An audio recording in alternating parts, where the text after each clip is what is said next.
gentlemen, this is Jordan Sather, and here today I have the amazing William Tompkins. Pleasure to be here. Thank you so much for coming. So, when did you first decide to come forward with all of your information? That was actually a long time ago, and I actually did not feel that I was interested in wanting to express some of this because much that I had done in the Navy was not it was not a normal situation. And I did make notes about different meetings, and I kept some of the documents that I did that 4 years that I was in the Navy. But I was not interested in releasing this information. It took quite a long time, and actually, when I got later on with Bob Wood, he and I sort of got together. He was at Douglas, and I had been at Douglas, and it was just sort of felt really the right thing to do. And so we decided to put together this book, which was selected by extraterrestrials. And we found that there was more information than we could get in the one book. So actually, we were even planning on 3 books. Wow. And I think that the second book is going to be finished here probably in about 3 months. Fantastic. That's awesome. What was your feeling when you first found out that you and Dr. Wood were working at the same company together at Douglas Aerospace? That was surprising. A friend of ours told me when I talked to him on some of the subject, and he suggested that I call Bob Wood, and this is years later. And he gave me Bob's phone number, and I called him, and we talked. And it was interesting that we had both worked at the same company. We knew all of the same top people, and yet we hadn't met. I was there 12 and a half years. Actually, Bob was there, I think, 30 years. And we hadn't met, but we had been actually working on the same program. It's very interesting to me. Do you know how many people were working on that program at all? We actually had a secret think tank inside of Douglas. And I had, before that, I had spent 4 years in the Navy and working on extraterrestrial programs. And I worked at Northrop for 2.5 years after I got out of the Navy. I did work at North American for a few months. I worked at Lockheed, and of course, this is interesting. I had these packages which I brought to all these different companies, which were really contracts. And now I get, this is, you asked me how I got to see Bob, really. I get flashes. I get flashes about information. This is a little different than remote viewing. My flash will be like I will see 4 or 5 planets in my mind. Then I'll see one planet. Then I'll see a location on that planet, and then I go there. Okay? So it's a little bit like remote viewing. I got one of those flashes when I was working at Lockheed over in Burbank. And that was that something very, very important was going on over in Santa Monica in Douglas. And so I quit Lockheed. I used my models to get me into the door again. And so they hired me into the wind tunnel group. And different than getting into the other companies using the models, the vice president of the company knew about my models. So actually, I put 40 of the models in a window of a department store in Santa Monica. And of course, Douglas gets to put all their advertising about Douglas airplanes and everything up on the background. It was sort of fun. So him knowing about my models, he knew about my background in that 4 years in the Navy. So he had me hired out of the wind tunnel into engineering. And I actually didn't do much in engineering. I was introduced to the fellow who was in charge of electronics and communication, a fellow by the name of Pete Dion, and prince of a guy.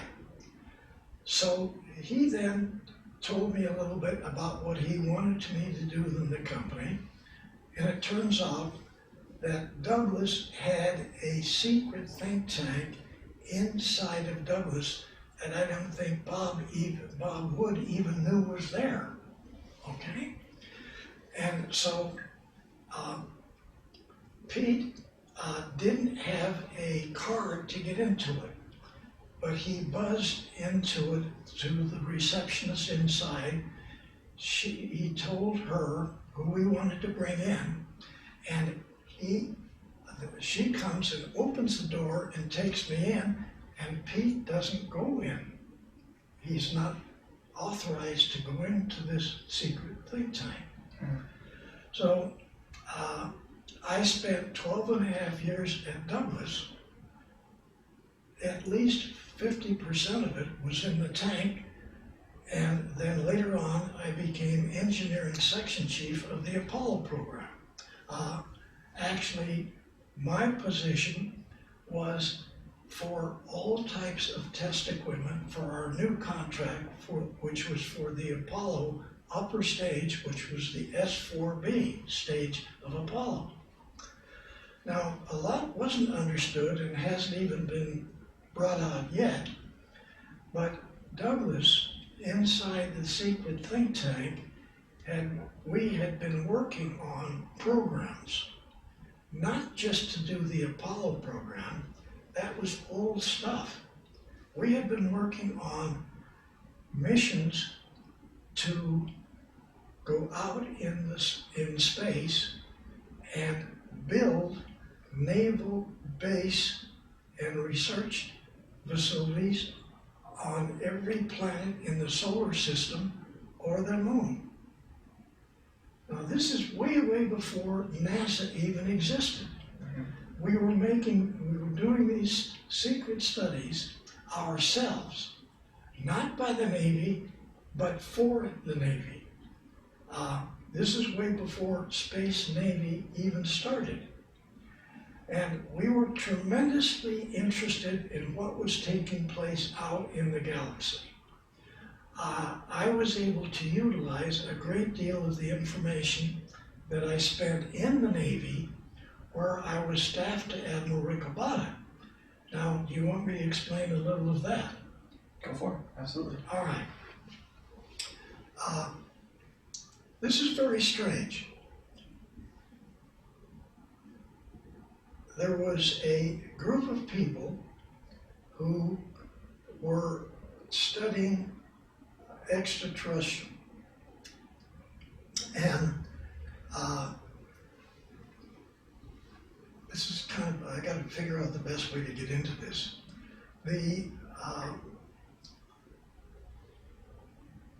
A single Navy operative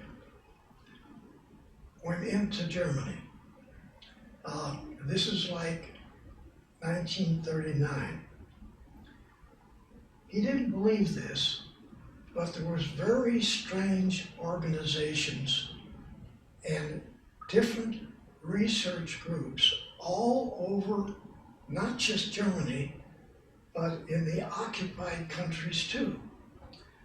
And strangely enough, Germany was putting in production fantastic vehicles that had literally, they didn't have wings on these aircraft. They didn't have empennage or tails. They had landing gears. Some of them were triangular shape. Some were rectangular shape. Some were round shape, like a saucer. All these different vehicles were Draco Navy vehicles that the Draco reptilian civilization people had come to the planet. They had selected Germany as being their support organization on the planet. So what happened was this spy was inside of German secret laboratories. He spoke brilliant German. He knew all the dialects. He was a German family living in the United States, an American, but he's in Germany. And unlike many spies, he knew much about Germany. He knew where the facilities were. And so he, being a spy for the Navy, found out all of these fantastic situations that were going on inside of Germany. And this is an important point. Instead of him going to his boss, coming back to the United States, he went directly to the Secretary of the Navy, Forrestal. So he explained to Forrestal all this fantastic thing that was happening all over Germany or in the war. And Forrestal seemed to believe this spy. So Forrestal then structured an organization of 24 of the top Navy spies. And they were going to go into all of the areas in Germany and find out what is really going on. Okay? Now, this is particularly interesting. Forrestal gets tapped on the shoulder. He gets told, don't select a Navy officer to head up these operatives. What? He's told to select somebody who had never been in Annapolis. Now, almost every Navy officer, whether they're a one-star or lieutenant commander, they've all been through Annapolis to learn how to be a Navy officer. So why was he selected?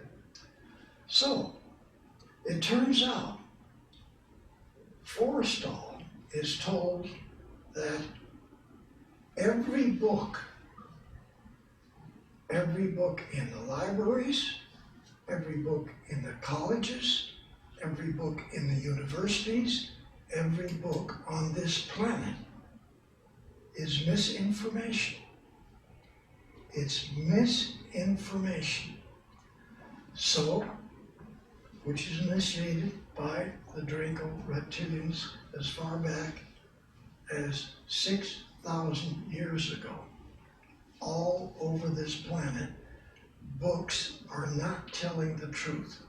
Whether it's medical, whether it's interplanetary, whether it's science, every person, every PhD on the planet has been given misinformation the 4 or 5 years that he's in the university. So, the Secretary of the Navy selects Ricobata. He's not even an American. He comes over here with his family. He goes to school here. He goes to the second year in high school. He leaves school. He joins the Navy as a third-class seaman, works his way up in the Navy. Now he's a commander, okay? That commander is selected by the Secretary of the Navy to head up all of these operatives to go back into Germany and find out what's going on. Because that individual had never had misinformation given to him about every technical field on the planet. This may sound like insanity. This is what happened. So Ricabada then transfers from a command facility back east to North Island Naval Air Station. All of a sudden, he's a captain. He doesn't go there. The first place he goes to is 4 aircraft companies, 1 research facility and 1 medical advanced research facility, Scripps. He goes to Caltech, he goes to Douglas, he goes to Lockheed, he goes to North America, he goes to Northrop. He tells every top technical personnel in those organizations they're going to receive a package from the Navy. This package is going to be a contract. This is not a competitive bid contract between different organizations. This is a specific contract to, say, Lockheed in Burbank. Okay. Now, we talked about Ricabada. We have to talk a little bit about Bill Tompkins, okay? He's just a dumb kid in Hollywood. He's in Gardner Grade School in 1935. He's in trouble with the teacher because he's always doing the wrong thing. So she makes him sit in the front seat in the class, okay? I hear a roar. I'm in class. It gets real loud. This is a class that's only 4 blocks from Hollywood Boulevard. I hear this roar. Gets to me. I stand up. I look at the teacher. She gives me a dirty look, and I run out of the class. I run down the hallway. I go out the front door, and here is this massive spaceship coming up from Santa Monica over Hollywood. Well, it's really not a spaceship, okay? It's the USS Macon dirigible, okay? This dirigible is flying in one of the Santa Ana weather conditions. In that particular area, there's a group of mountains which makes Hollywood. Behind that is the desert. We get Santa Ana winds which come from the desert towards the ocean. Now the dirigible's coming in from Santa Monica. So he's in a heavy headwind. Flying next to him are 2 biplanes. That means 2 wings, okay? They're flying next to him. You can see as he's coming over, they're hardly moving. A great big structure comes out of the center of this big dirigible. One of the biplanes flies over and hooks on this crane, which carries him up inside. We can't see this, but took him forward and sat him down in an enormous hangar inside this enormous dirigible. Comes back down again. The other plane comes over, hooks on, he goes up, and he goes inside. The Navy was demonstrating their new dirigible and the capabilities of being an aircraft carrier that's a spacecraft carrier. Wow, okay? Now we have hangar decks and aircraft carriers. Now we got hangar decks in dirigibles. This was in 1935. Okay, later on, all kinds of things happen. I make a whole group of U.S. model ships of U.S. Navy ships. And actually, over time, I actually built 300, okay? Very scaled models. And I just want to spend a minute on how some of those got built. Absolutely. We're living in Hollywood, and so my dad takes us down to Long Beach, and the Navy has these very large, you'd say they're lifeboats, they're powered launches, which takes a large number of the sailors back to port or back onto the ships. So now at that time, this is like 1940, the Navy is tremendously concerned about the Japanese buildup in the Pacific. So they get a whole bunch of rocks. They build a massive breakwater in front of Long Beach. Now we have an enormous Navy harbor. So we bring the ships down from at Seattle, we bring them down from San Francisco, they bring them up from San Diego, and now the battle groups can form, communicate together, and go out on a mission. Even more worried about what's happening in the Eastern Pacific, the Navy takes most of the Atlantic Fleet down through the Panama Canal and bring them up past Mexico and put them in this new harbor. So you have a huge fleet right there in that harbor. Okay, so now if you stand on the beach at Long Beach, you've got massive numbers of ships you can look at.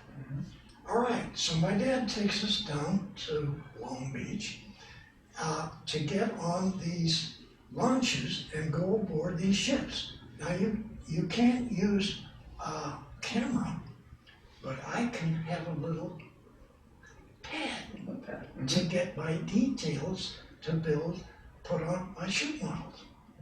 Okay? You're saying this got nothing to do with what Bob Wood is going to talk about, okay? But this is how I got into this thing. So the launch gets us out to, of course, what I want, an aircraft carrier. Because there's a photograph in some of the released newspaper articles of me with one of my 6 or 8 ships, and then my big carrier, the Lexington, which is now the largest carrier on the planet. Just like the Macon was the largest dirigible on the planet. Okay? All right. So I get on board. My dad, my brother, and I get on board, and we go up, climb up to a door that's in the side, not to the deck, but a door halfway up in this enormous ship, largest carrier on the planet. Now we're in this enormous area where they park all the airplanes. Okay, now we go to more stairways up. The Navy calls them ladders. Okay, so we take the ladder up to the flight deck. Okay, I need to know what Navy radars look like. I knew that some of them were round and some of them were rectangular. So I walk out onto the flight deck, I look up at the bridge, and here's a great big rectangle up on top of the mast. So I find the shadow. I walk the length of it, across it, the length again, and back to the start. And I make a note on that. Now, while the rest of them are looking around the ship, I walk up to the bow, because up there are steam catapults. Well, what do you need catapults for? All right, when you're in a battle condition, you fill up that flight deck with every plane you've got. In this particular case, 89 airplanes can go on the Lexington, but there's no deck left. We're right up to the front. So the Navy builds these secret steam catapults. Billy Tompkins goes up to the bow, he gets the width of them, he finds out how close they are, how far they're back from the front part of the bridge, and he marks all this down. Now, I walk the whole flight deck to the back because there's more secret stuff back there. When you're in a pilot coming in to land on an aircraft carrier, you pull a lever. This lever drops a long bar that's hanging now behind you with a hook on it. On the aft part of the flight deck are cables. 6 cables, 4 cables, whatever. They're all the way across the flight deck. So your hook grabs one of those and stops you, so you don't go crashing into all the airplanes are up front. Okay? All right, now, this is secret. So I walk to the stern of the flight deck and I walk the number of steps it takes me to get to the first cable. Then I walk to the next cable and I mark that down. Is there 4 cables? Is there 6 cables? Is there 8 cables? No, there were 6 cables. So I marked that down. Now I know from the back of the flight deck where I put these cables on my model. But it's secret. So on my way home, driving home, I'm making perspective catches. I've already got 3 views of the drawing of the ship. So I know what the size of this is. I know how to make these and put them on my carrier. One very interesting part. I have hundreds of photographs. Hundreds of documents, even historical, about the Navy. Instead of playing ball with the kids after school, I go to the library and I look up everything that I can come up with about different ships. So now I have 11 photographs of the Lexington or the Saratoga aircraft carrier, okay? When I first got up to the flight deck, I'm looking for the turrets. A turret is essentially a movable area on the top of the ship which has big cannons sticking out of it. So now my photographs show 2 of these big turrets in front of the bridge and 2 of them behind the bridge. But when I walked up there, they're gone. My photographs, which are recent photographs of these carriers, have the turrets. I just learned something else secret. They threw the turrets off of all of the aircraft carriers and said, let the Navy cruisers handle that part of the mission. We need more space on the flight deck, and we need 20 millimeter, 40 millimeter, and 5-inch cannons. Now we got them all over this thing. So you had to go change all your models. I gotta go change them. Okay, now later on, a lot of articles come out, and I get a photograph of me with the Admiral of Pacific Fleet down in San Diego. He's looking at all the models. Now, he sees the radar too. He looks at and there's the arresting cables. And oh my God, he's got the steam catapults on the models. All the secret You know stuff. what he does? He makes me take all of those off. Now, I did similar thing for battleships, cruisers, okay? Secret stuff, take it all off. He confiscates the whole collection. He takes them over to the Naval Training Station to use them to train. Okay, I'll back off. Okay, so that then ricochets off the walls, and the Navy, well, we put the models in the window of the Broadway department store on Hollywood Boulevard. 2 Navy officers see the models. They see the secret stuff on the cruisers, the battleships, the aircraft carriers. This is secret. They go immediately to Naval Intelligence in San Pedro. 2 of those guys come out to my dad's office over on Wilshire Boulevard. They don't arrest him. They detain him for 2 days and 2 nights. Then they come out to our little apartment. I got stacks. I share my bedroom with my brother, but I have stacks of paper all the way around the 2 bedrooms, underneath the table and on the table. They look at this, and They don't arrest us. 3 weeks later, they come to me in now Hollywood High School, first year, partway through, and they very heavily get me to join the Navy. So I go through boot camp in San Diego. My orders were different than anybody else that graduated from that training center. Most of the fellows go to schools, other fellows go to sea. My orders said to report to Admiral Ricabata, North Island Naval Air Station. Wow. Okay. I'm in the Navy there, and I'm going to skip a lot of this stuff, but essentially, I am an individual that has to review the information that the operatives come back with. Now, if you were to go to San Diego and look over at North Island, you're going to see a tall building like this. There's a small office in the top of that building, which is a secret office for the Admiral. This is where the operatives come to. So the Admiral's aide comes to my barracks, taps me on the shoulder, and he only says one word: he's here.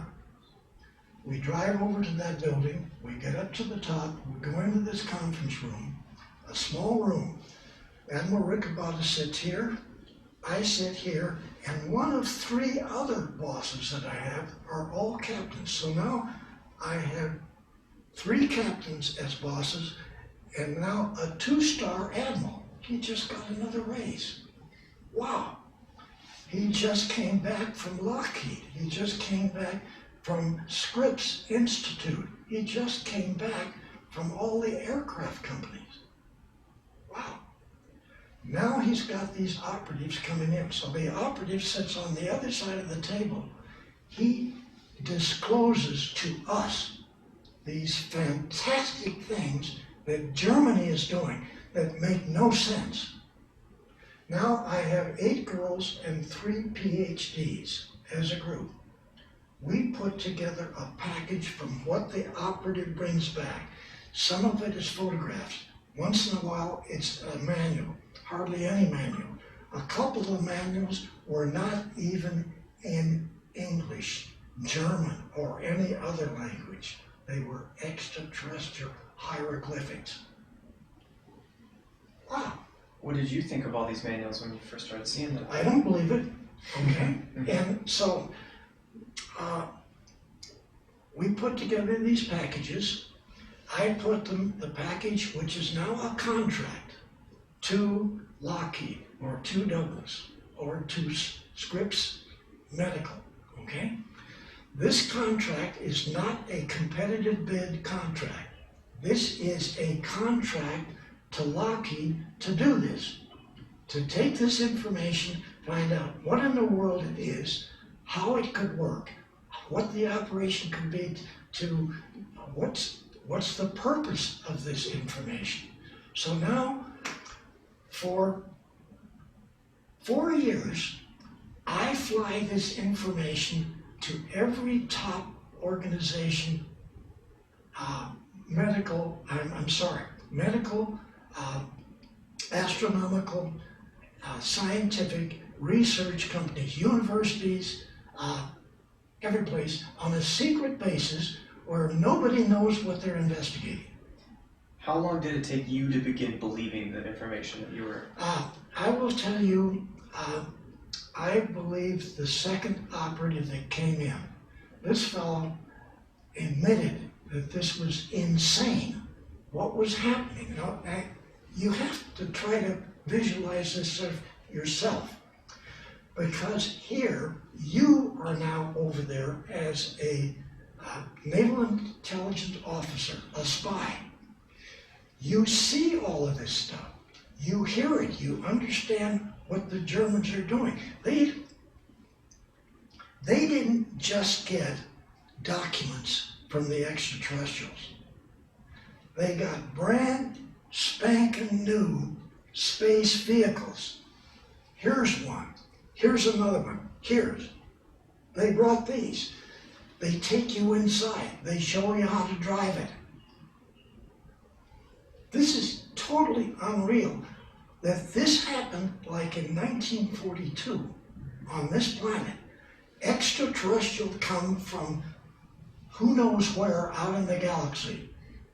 Germany gets to be the country that these Draco reptilians pick out to do two types of missions. One, to remove all of the people that Hitler didn't want in his country, and every one of them around the planet. Two, to take every man, woman, and child on this planet and put them in slave factories, men, women, and children, to build and construct all these different types of Draco Navy space battle group ships.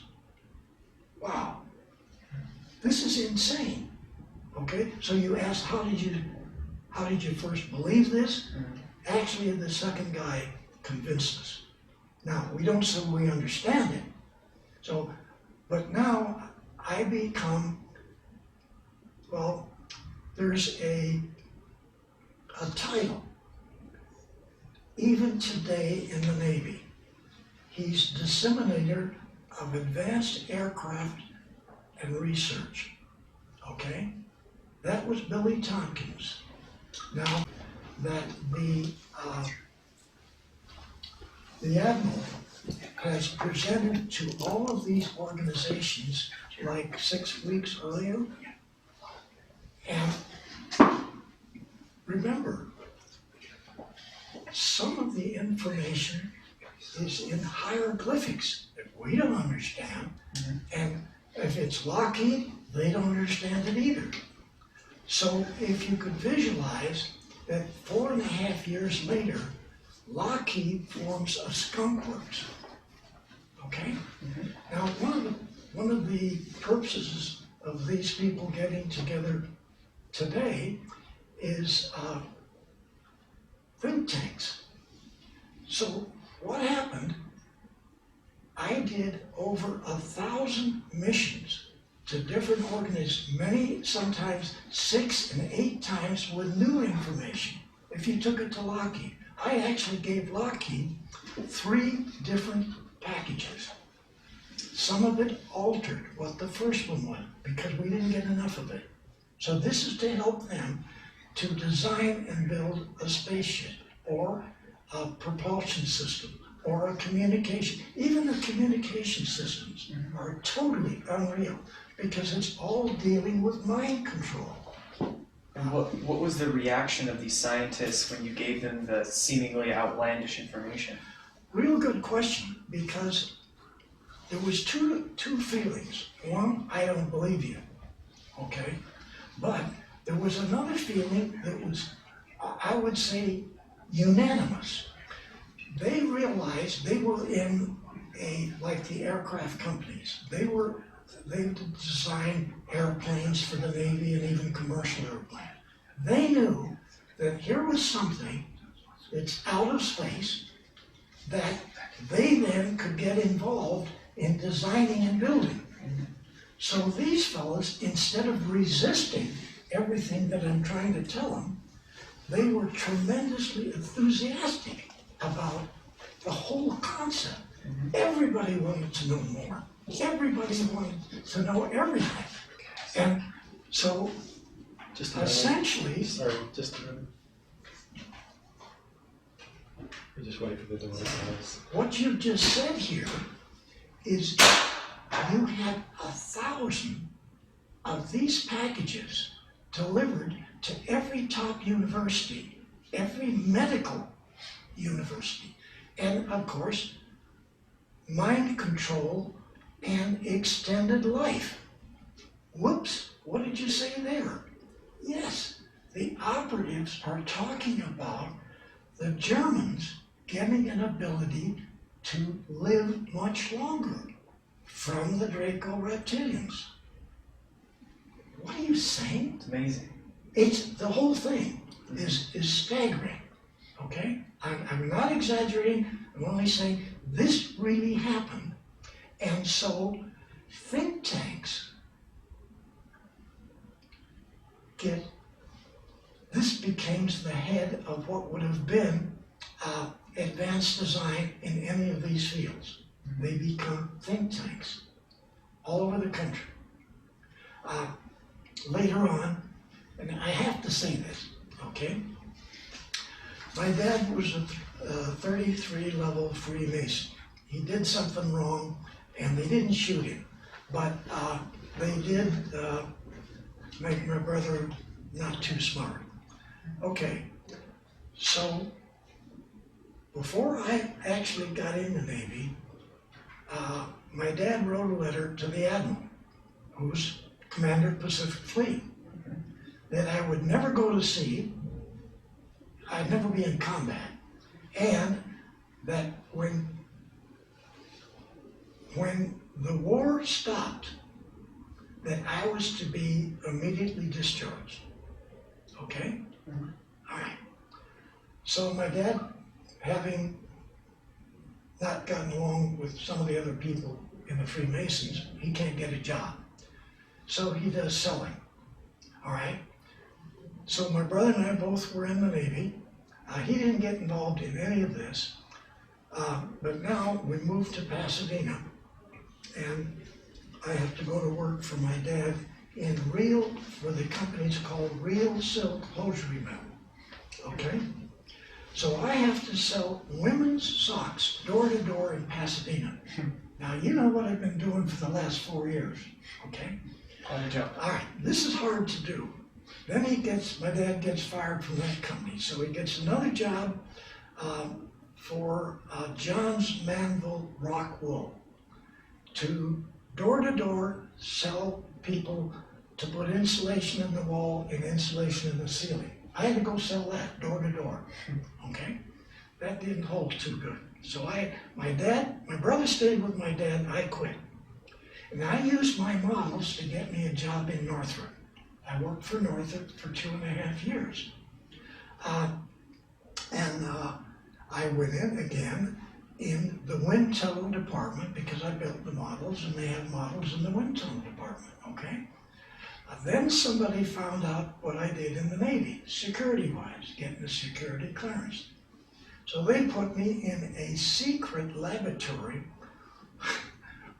which is designing not flying wings like Northrop does, okay? These are just a fuselage with no wings and no tail. Half airplane, half spaceships. This is what Northrop is designing. Wow. All right, I told you about the flashes that I get, okay?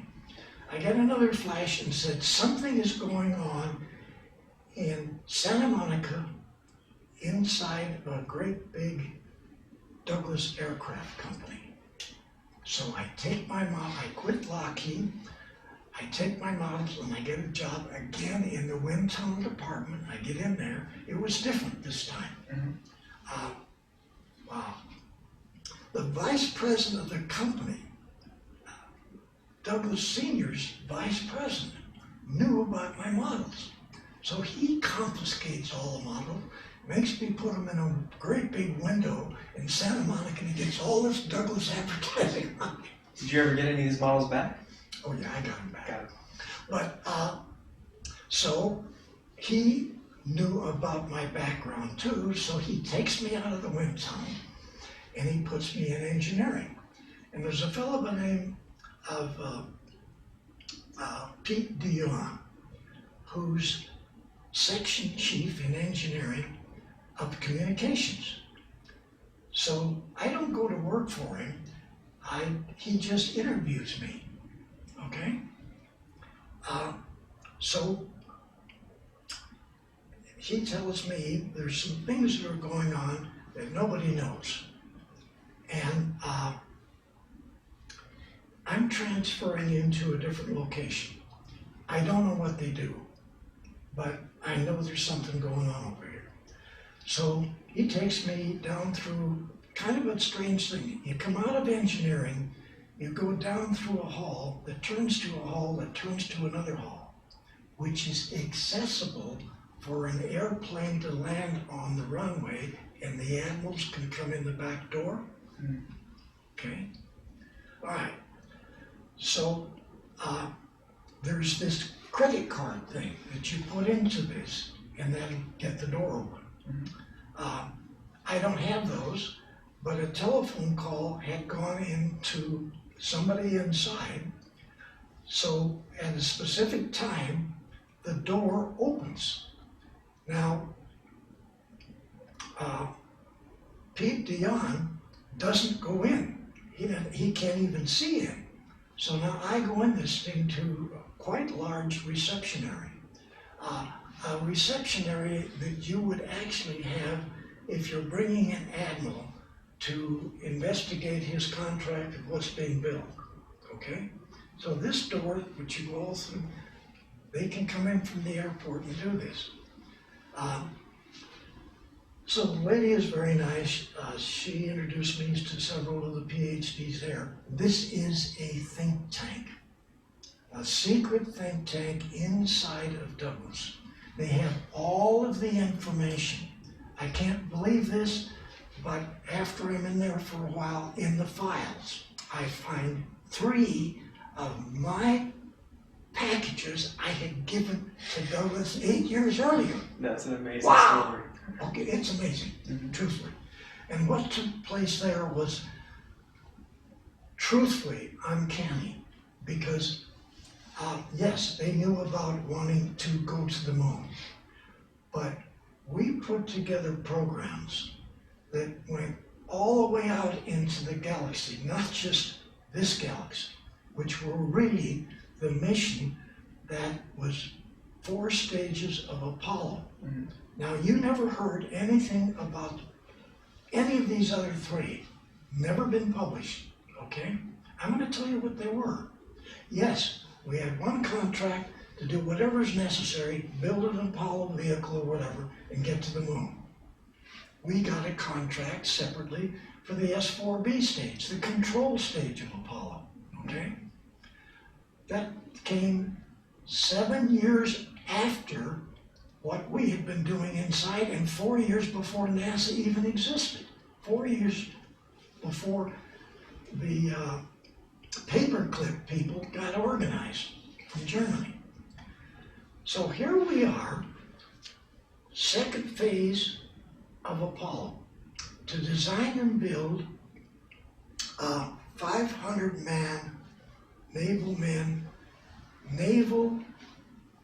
base and naval bases and operational centers. So we now have the design for study, the design for actually operating as a military organization in the solar system. So we were to go to every planet and or their moon and build these facilities. Was this successful? We didn't do it, okay? Second phase, we were to go to the 12 closest stars and do the same thing on those planets. We found out then that Alpha Centauri, being the closest star, had 2 suns. The radiation factor was going to be fantastic. So we stopped that part, and we were then to go the 11 closest stars and do the same thing, plus another thing.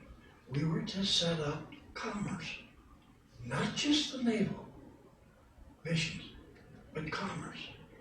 All right?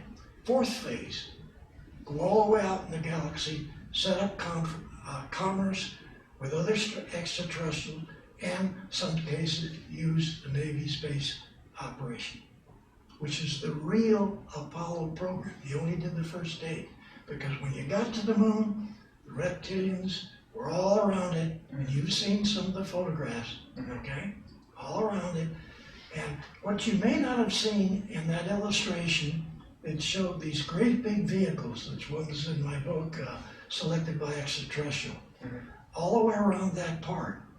The Draco guys in uniform are standing underneath there, underneath every one of those vehicles with their hands on their hips and they're giving you the finger. Wow. Okay, I've talked more than I should have talked, but that's essentially what I've been doing.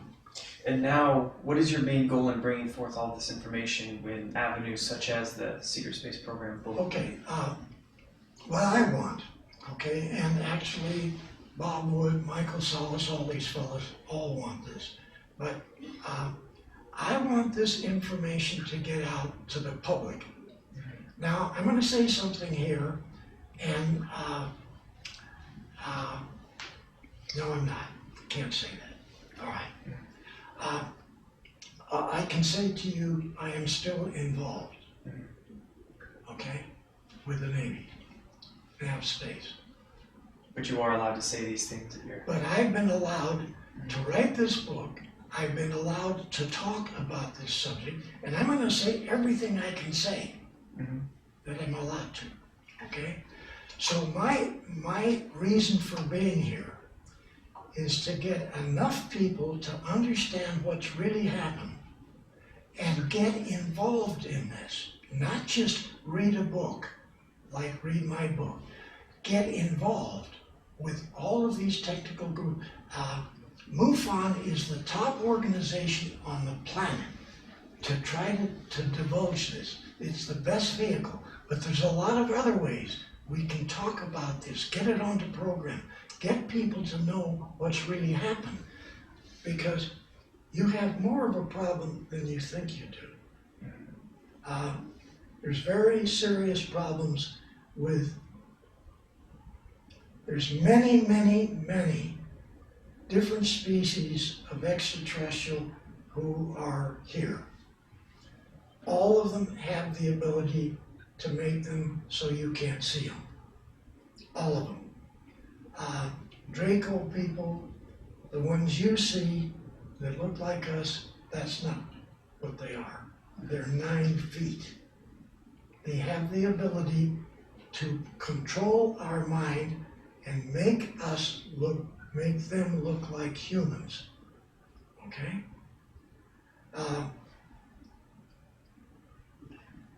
They're all over the planet. We need to fix this. We need to fix what they're doing. We need people, we need everybody to understand what's going on so that we can fix this situation, get these people out.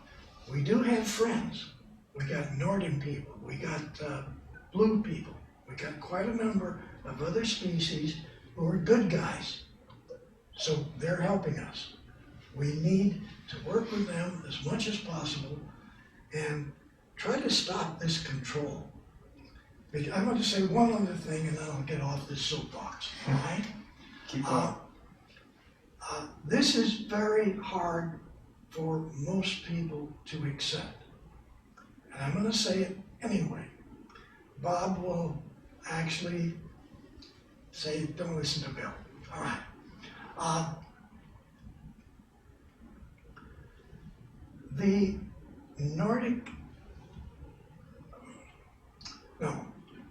The U.S. Navy spies, operative, told us that essentially we were only using 2.3% of our brain.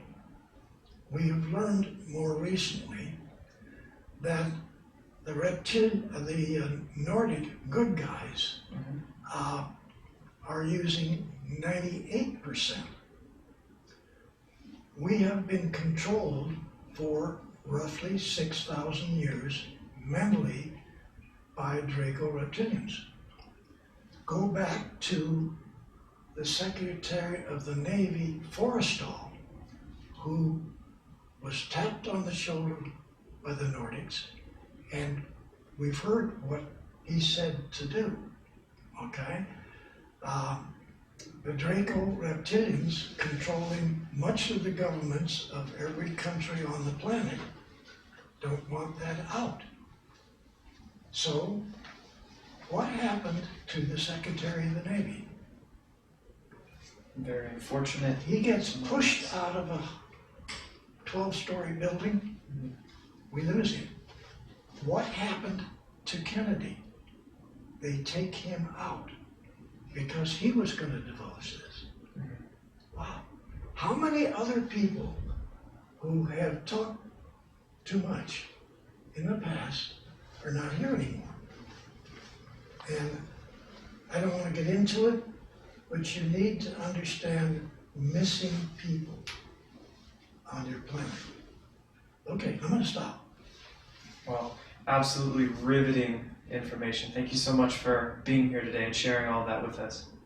Okay, it's my pleasure. Absolutely. It's really my pleasure. I Thank want you. it out. So, Thank you, thank you. thank you.